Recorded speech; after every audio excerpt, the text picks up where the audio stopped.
I'm the Duke of Norfolk and I'm the Earl Marshal. As the Earl Marshal, I'm in charge of all state ceremonial, and obviously the coronation together with the Queen's funeral and the annual state opening of Parliament are really my duties, but the coronation is the biggest one.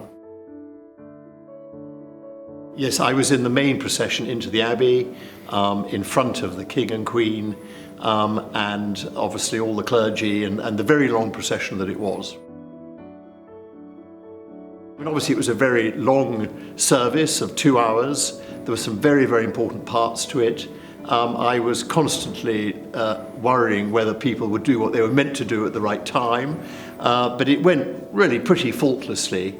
I think probably my most memorable moment was at the very end of it, when we'd processed out and we were standing outside the Great West Door, and as the King passed, before he got into the Gold State carriage, he winked at me and he said, "Eddie, well done and thank you." And that was probably a memorable moment. Well, look, in 1953, it was a very different Britain. It was soon after the war. Television was only just coming in. And then the Abbey was closed for 5 months. Enormous seating was built so that 1,000 hereditaries and their wives and many other people from Britain, could be accommodated. But this time round, it was considered impossible for the Abbey to be closed for that length of time, and the cost and health and safety also, because the angle of the seating was incredibly steep, looking at the photographs. So it was a very different occasion. And obviously, I mean, probably the group of people who I've antagonized most by not being represented in the congregation as much as 53 was the hereditary peers, because obviously we could only have some of them. There were some of those who came as of the 40 people from the House of Lords, and there were 40 people from the House of Commons. But I like to think that we got the balance right. It was much more representative of modern Britain, an enormous number of people from all walks of life who've played their part in our wonderful country. It was a very, very happy day.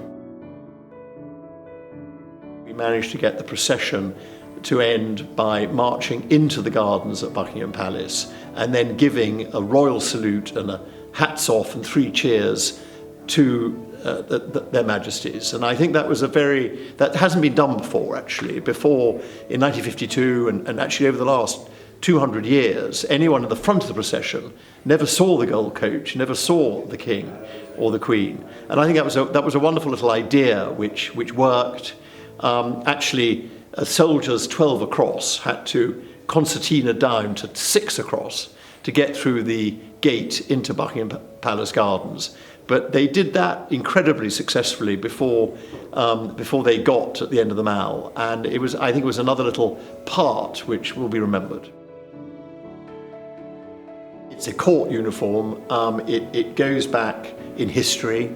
I actually paid for it all myself because I'm determined that I don't want to cost the state a penny in my role as Earl Marshal, so I paid for it myself. It's actually incredibly heavy. There's so much gold braid. It's really quite tiring to wear it all day. And I think in the funeral of the Queen Elizabeth II, I think I walked about 4 miles in it. No, it's spectacular.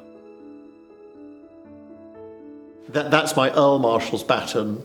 That sort of gives me, the authority to be Earl Marshal. Actually, that particular one goes back to 1829 because we got Catholic emancipation. My family got Catholic emancipation through in 1829 and then had a new baton made.